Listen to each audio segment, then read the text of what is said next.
Shalom Bapak Ibu, saudara sekalian terkasih di dalam nama Tuhan Yesus Kristus. Apa kabar?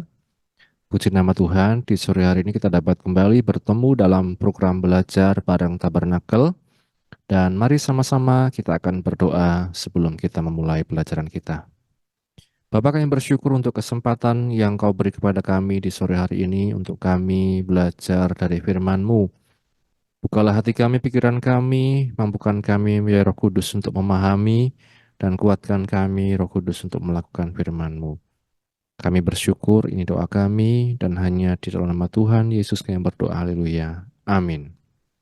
Puji Tuhan, Bapak Ibu Saudara sekalian, kita akan kembali melanjutkan pembelajaran kita tentang berbagai macam hal yang ada hubungannya dengan tabernakel, dan khususnya juga di hari ini, seperti yang saya katakan beberapa waktu yang lalu, kita akan menjawab pertanyaan dari komentar di YouTube ya, Bapak Ibu Saudara sekalian. Jadi kita sudah masuk di episode yang ke-55 dan nanti kita akan menjawab pertanyaan tentang pengangkatan atau rapture yang beberapa waktu lalu sempat ditanyakan di kolom komentar di YouTube. Sebelumnya kita akan membahas apa yang sudah kita pelajari di minggu yang lalu, di hari Rabu yang lalu, yang berjudul siap dipakai untuk kemuliaan Tuhan. Kita melihat dalam Keluaran pasal 36 ayat yang ke-20 dan 21. Di sana dikatakan dibuat oranglah untuk kemah suci itu papan dari kayu penaga yang berdiri tegak, 10 hasta panjangnya satu papan dan 1,5 hasta lebarnya tiap-tiap papan. Kalau kita melihat kayu penaga ini, Bapak Ibu Saudara sekalian, dalam kata lain yang dikatakan sebagai akasia atau kayu sitim wood ya.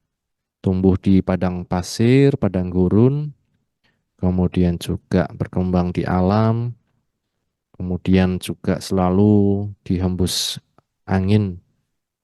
Kemudian ada yang sulit untuk bertumbuh sesuai dengan pertumbuhan normalnya karena berbagai macam hambatan, rintangan seperti panas, angin, dan lain sebagainya. Kasar dan juga sulit untuk digunakan sebagai furniture. Kemudian kita melihat Bapak Ibu saudara sekalian, kayu ini juga seringkali dapat jatuh karena angin atau terbakar oleh api yang liar. Nah, Bapak Ibu saudara sekalian, kemudian di sisi lain ada juga pendapat yang mengatakan bahwa kayu penaga adalah jenis kayu hitam yang tumbuh di padang pasir. Kayu ini sangat awet, tidak menjadi rapuh dan tahan api sehingga dipakai menjadi bahan utama untuk membuat tabut peti, mesbah, serta kayu pengusung. Perabot dalam kemah suci yaitu tabut perjanjian atau tabut hukum, meja roti sajian peralatannya, kandil dengan 7 cabang, dan mesbah pembakaran ukupan dibuat dari emas atau dari kayu penaga yang dilapis dengan emas, sedangkan perabot yang berada di luar kemah suci terbuat dari tembaga atau dari kayu penaga yang dilapis dengan tembaga. Perhatikan bahwa perabot dalam kemah suci berkaitan dengan ibadah atau perjumpaan dengan Tuhan, sehingga sedangkan perabot di luar kemah suci berkaitan dengan upacara penyucian bagi seorang yang hendak menghadap Allah. Jadi Bapak Ibu Saudara sekalian, ada dua pendapat di sini yang mengatakan sitim wood atau kayu sitim ini sebenarnya sangat kasar, susah untuk digunakan dalam pembangunan dan lain sebagainya, kemudian juga sering mudah dihembus angin. Tetapi ada pendapat lain yang mengatakan ini merupakan kayu hitam yang sangat awet, tahan api dan lain sebagainya. Kita melihat Bapak Ibu, ini yang dikatakan firman Tuhan bahwa bagaimana kehidupan kita sebagai orang percaya pasti akan ada dikatakan yang namanya ujian. Ketika kita dalam pekerjaan Tuhan, ketika kita melayani Tuhan, dikatakan sekali kelak pekerjaan masing-masing orang akan nampak.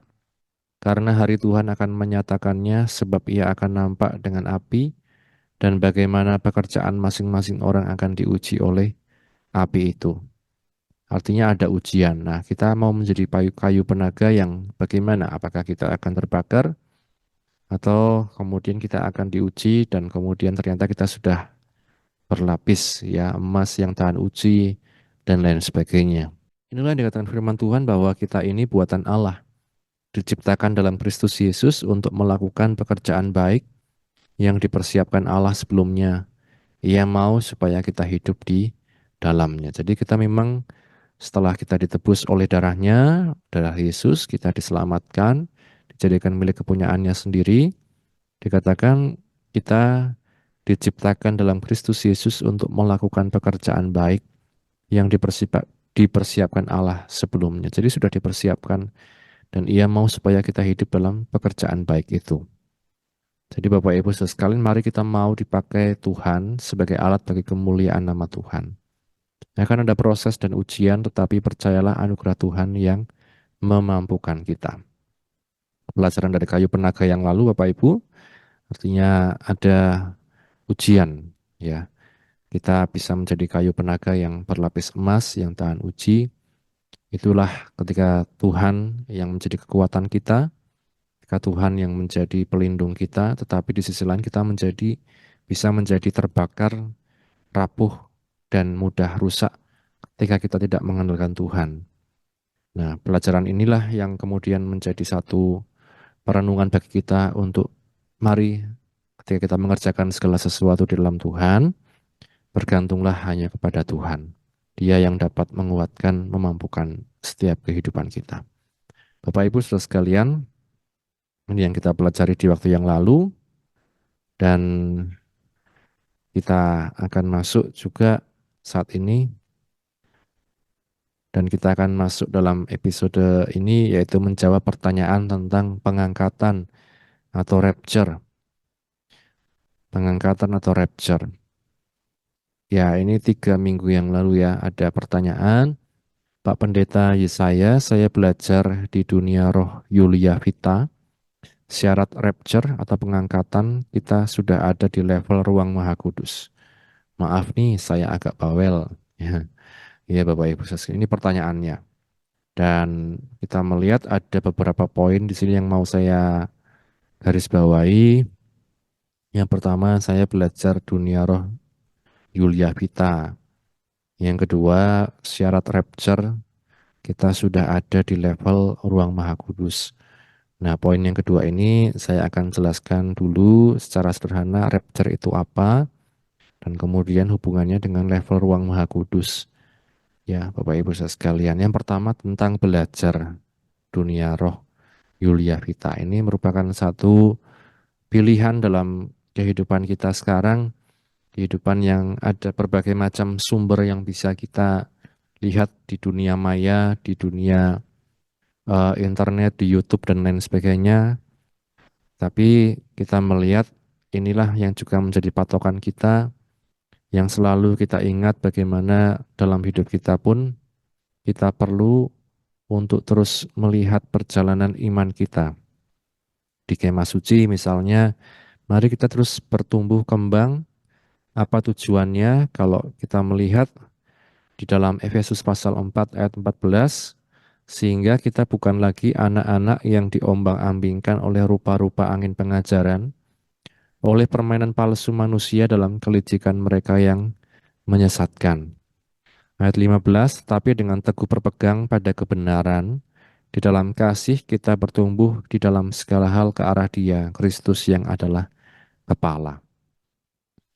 Bapak Ibu saudara sekalian, di antara sekian banyak pelajaran yang bisa kita dapat di YouTube, termasuk juga mungkin yang viral-viral, mungkin yang subscribernya banyak, mungkin yang mistis dan lain sebagainya. Satu hal, apakah itu membuat kita lebih dewasa dalam perjalanan iman kita? Yang kedua, apakah itu tetap berlandaskan kebenaran dalam firman Tuhan?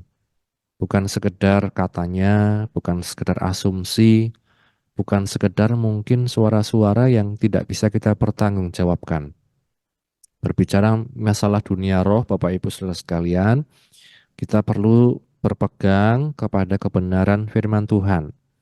Jadi bukan hanya sekedar misalnya zaman sekarang itu ada orang yang Ada komunitas mungkin yang setelah ibadah mereka saling bertanya, kamu dapat penglihatan apa tadi?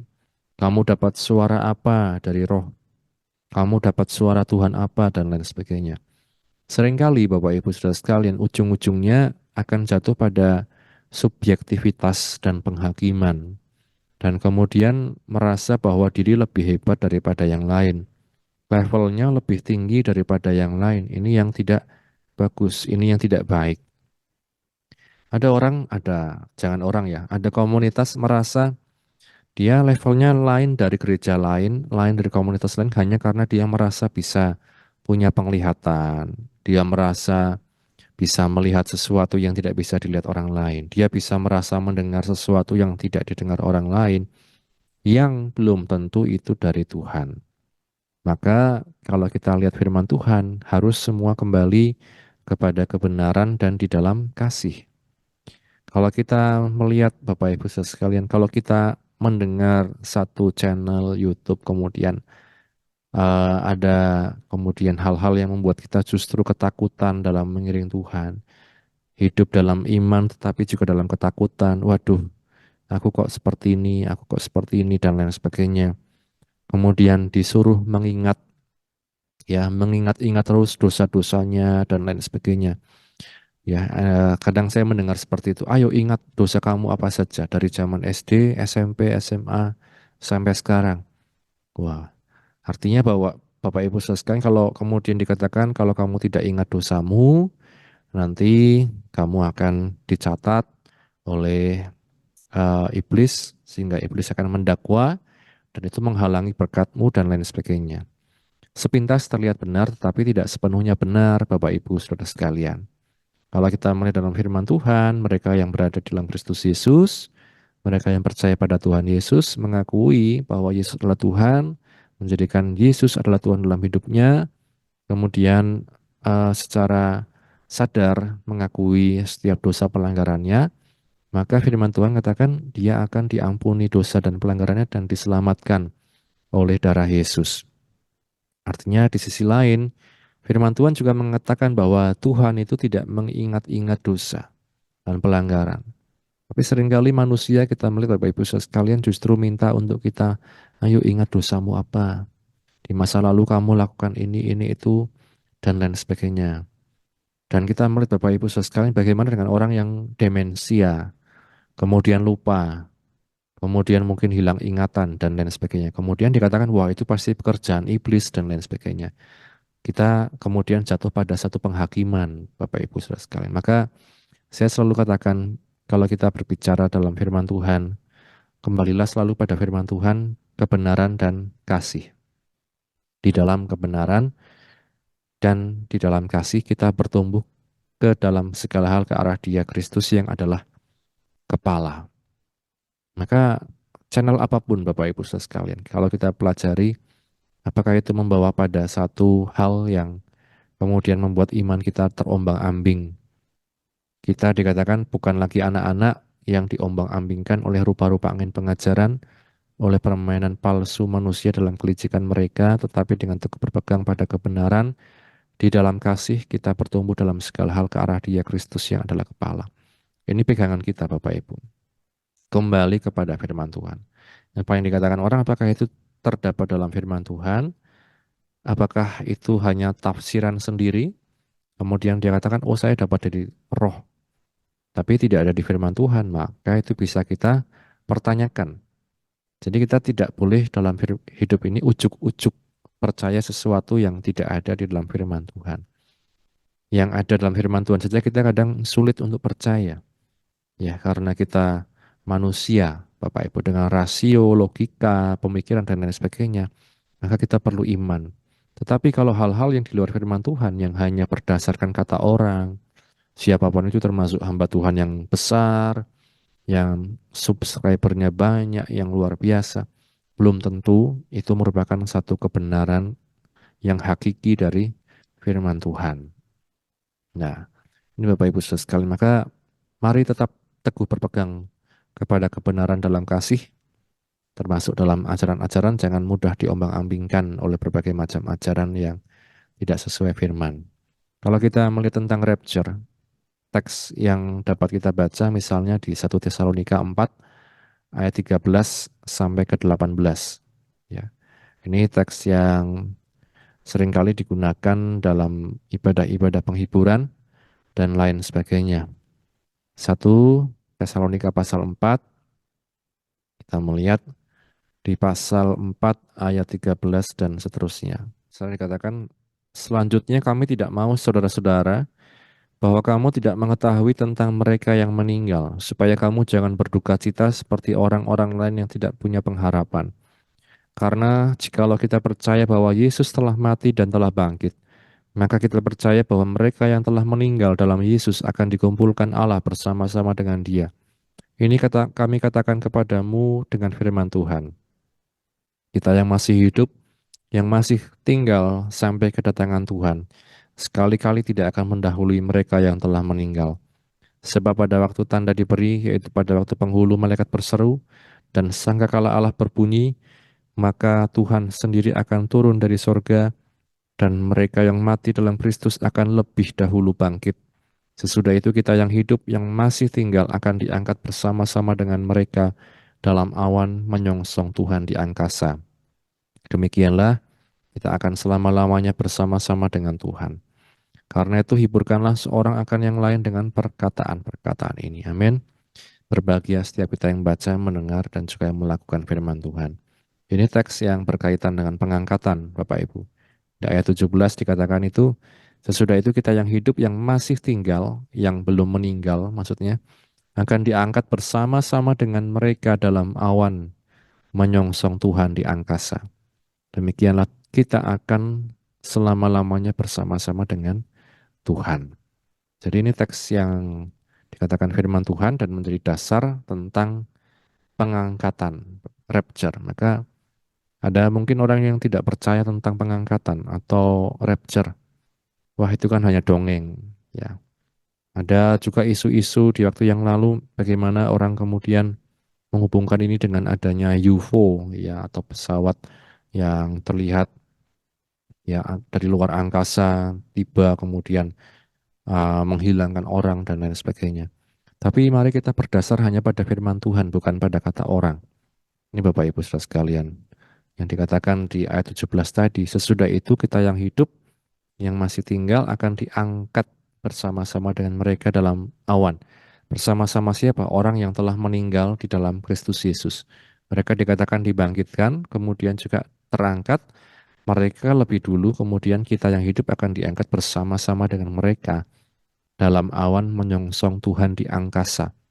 Demikianlah kita akan selama-lamanya bersama-sama dengan Tuhan. Ya, rapture Bapak Ibu atau pengangkatan atau diangkat, kata diangkat itu berasal dari satu kata dasar harpazo, ya, harpazo, yang dapat diartikan direbut dengan paksa, merebut secara tiba-tiba dan tegas, seperti seorang yang merampas rampasan, ya, karunia rampasan hadiah. Kemudian arti lain untuk mengambil tindakan secara terbuka, yaitu tidak secara sembunyi-sembunyi atau diam-diam. Jadi ini pengangkatan artinya Bapak Ibu. Secara tiba-tiba direbut, ya, kita entah sedang apa gitu ya, kemudian diangkat, dipindahkan dan lain sebagainya secara tiba-tiba dan tegas. Seperti ibaratnya orang yang mengambil hadiah, rampasan. Nah, kemudian dilakukannya juga tidak sembunyi-sembunyi, tapi dikatakan secara terbuka, terang-terangan. Harpazo, ini arti dari diangkat. Kalau dalam bahasa Inggris, snatch up, ya, salah satunya. Kemudian ada arti lain dan lain sebagainya. Jadi intinya bahwa direbut dengan paksa, bukan dari tindakan kita, tapi dari tindakan orang lain. Nah, kemudian apa yang kita dapat lihat di ayat tadi, terjadinya di angkasa. Siapa dikatakan Tuhan sendiri yang menjemput anak-anaknya. Nah, ini luar biasa Bapak Ibu sekalian. Ada pengangkatan, ada satu eh, kejadian yang luar biasa dan dikatakan Tuhan sendiri yang menjemput anak-anaknya. Terjadinya di mana? Di angkasa. Jadi bukan di bumi Bapak Ibu saudara sekalian. Kalau kita bicara tentang kedatangan Tuhan, ada kedatangan Tuhan di angkasa. Ya tidak sampai ke bumi, tidak menginjakkan tanah di bumi, tapi di angkasa, di awan-awan mengangkat orang percaya umatnya. Kemudian juga ada kejadian nantinya kedatangan Tuhan untuk kerajaan 1000 tahun damai. Kemudian ada juga kejadian nanti kedatangan Tuhan untuk mengubah segala sesuatu menjadi baru. Kemudian ada penghakiman dan lain sebagainya. Jadi Bapak Ibu Saudara sekalian, kita nanti mungkin di lain-lain waktu akan berbicara juga tentang eskatologi, ya cabang ilmu teologi tentang hal-hal di akhir zaman, ya tentang zaman akhir dan lain sebagainya. Karena banyak juga Bapak Ibu ada pendapat bermacam-macam, ada perbedaan pendapat bermacam-macam tentang hal tersebut. Dan kita melihat tadi bahwa ini bukan tentang penghakiman, tapi tentang bagaimana Tuhan menjemput anak-anaknya. Tuhan menjemput anak-anaknya kalau kita ingat, ya Bapak Ibu sekalian, kalau kita ingat misalnya dalam Yohanes itu dikatakan janganlah gelisah hatimu, percayalah kepadaku, percayalah juga kepada Bapakku. Ya, kita akan nanti melihat kemudian siapa yang diangkat. Dikatakan tadi orang yang berada dalam Kristus, termasuk orang-orang yang sudah meninggal di dalam Kristus. Jadi ini dikatakan Rasul Paulus kepada jemaat Tesalonika, intinya adalah bagaimana mereka terhibur. Mereka yang bertanya-tanya, nanti kalau orang meninggal gimana? Orang meninggal bagaimana? Orang yang sudah tidak ada bagaimana? Dikatakan mereka yang sudah di dalam Kristus, mereka juga akan mengalami pengangkatan ini. Mereka akan dikumpulkan bersama-sama dengan Dia. Kita melihat Bapak Ibu ayat yang saya katakan tadi di Yohanes pasal yang ke-14. Kita melihat Yohanes pasal 14 mulai dari ayat 1. Yohanes 14 mulai ayat 1. Janganlah gelisah hatimu, percayalah kepada Allah, percayalah juga kepadaku. Di rumah Bapakku banyak tempat tinggal. Jika tidak demikian, tentu aku mengatakannya kepadamu, sebab aku pergi ke situ untuk menyediakan tempat bagimu. Dan apabila aku telah pergi ke situ dan telah menyediakan tempat bagimu, aku akan datang kembali dan membawa kamu ke tempatku, supaya di tempat di mana aku berada, kamu pun berada. Dan kemana aku pergi, kamu tahu jalan ke situ. Amin. Ini pengharapan yang luar biasa Bapak Ibu. Dan salah satunya berhubungan dengan pengangkatan. Kita diangkat tuh buat apa sih itu ibaratnya ya. Dikatakan Tuhan, apabila aku telah pergi ke situ, rumah Bapakku, dan menyediakan tempat bagimu, aku akan datang kembali dan membawa kamu ke tempatku, supaya di tempat di mana aku berada, kamu pun berada. Ya, Bapak Ibu sekalian, disediakan tempat. Di rumah Bapakku banyak tempat tinggal. Dalam bahasa lain mansion tuh, bangunan yang indah, ruang-ruang yang indah. Jika tidak demikian, tentu aku mengatakannya kepadamu. Sebab aku pergi ke situ untuk menyediakan tempat bagimu. Disediakan tempat Bapak Ibu. Dan saat sudah siap, nanti semua digenapi waktunya, maka dikatakan kita akan mengalami diangkat bersama dengan Tuhan. Kalau kita belum meninggal dunia. Kalau sudah meninggal dunia, mereka yang ada dalam Kristus, mereka juga mengalami pengangkatan. Bahkan dikatakan mereka lebih dahulu dibangkitkan, kemudian bersama-sama kita akan diangkat. Ini pengharapan yang luar biasa Bapak Ibu Saudara sekalian tentang pengangkatan. Dan makanya saya katakan tetap di dalam Kristus itu yang menjadi pokok iman kita. Jadi bukan tentang bagaimana kita level-levelan ya. Kalau saya katakan tadi level-levelan di tabernakel.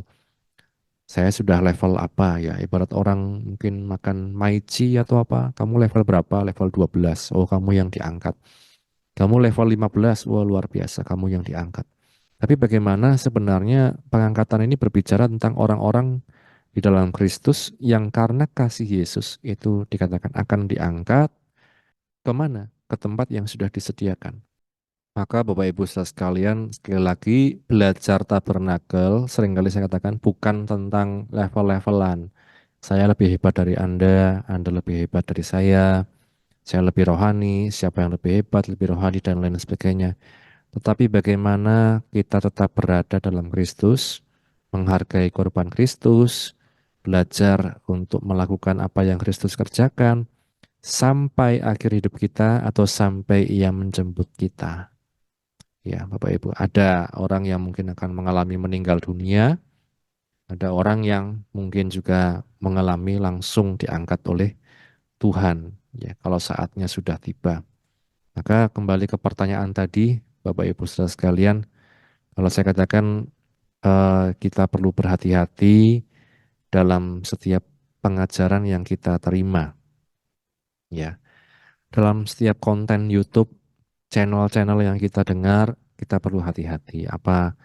Apakah itu membawa kita pada satu kasih kepada sesama yang lebih lagi, pemahaman tentang Tuhan yang lebih lagi, kedewasaan yang lebih lagi dalam berkarakter, ataukah justru membuat kita semakin sombong karena level rohani kita merasa lebih dari yang lain, kemudian kita berhak untuk menghakimi yang lain. Dan tentang pengangkatan, kalau saya katakan, tetaplah di dalam Kristus Yesus. Itu kita bisa merasakan dalam hati. Bapak Ibu Saudara sekalian, apakah kita tetap berada dalam Dia? Saat kita terus berada dalam Dia, dikatakan entah kita hidup, entah kita mati, kita tetap bersama dengan Tuhan. Tidak ada yang perlu dikhawatirkan, tidak ada yang perlu ditakutkan, karena kita bersama dengan Tuhan dan Tuhanlah yang menjadi penjamin, jaminan kita, dan juga penjaga setiap kehidupan kita, jiwa, tubuh, roh kita. Kiranya firman Tuhan ini menjadi satu pencerahan dan kiranya sedikit menjawab pertanyaan di YouTube tadi dan Tuhan Yesus yang memberkati setiap kehidupan kita. Mari sama-sama kita berdoa. Bapa, kami bersyukur untuk firman-Mu yang telah kami baca, kami dengar, kami renungkan.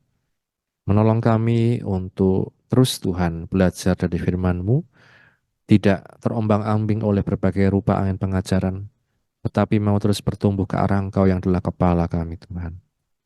Tolong umat-Mu untuk memahami ini dan memampukan kami Tuhan untuk melakukan firman-Mu, memampukan kami untuk terus mempersiapkan diri berjaga-jaga menjelang kedatangan-Mu. Dan kami mengalami satu sukacita ketika kami nantinya bersama dengan Engkau ya Tuhan. Terima kasih Bapa, kiranya Kau yang meteraikan firman-Mu dalam hati umat-Mu, dan Roh Kudus menolong kami untuk terus mengingat akan kasih-Mu.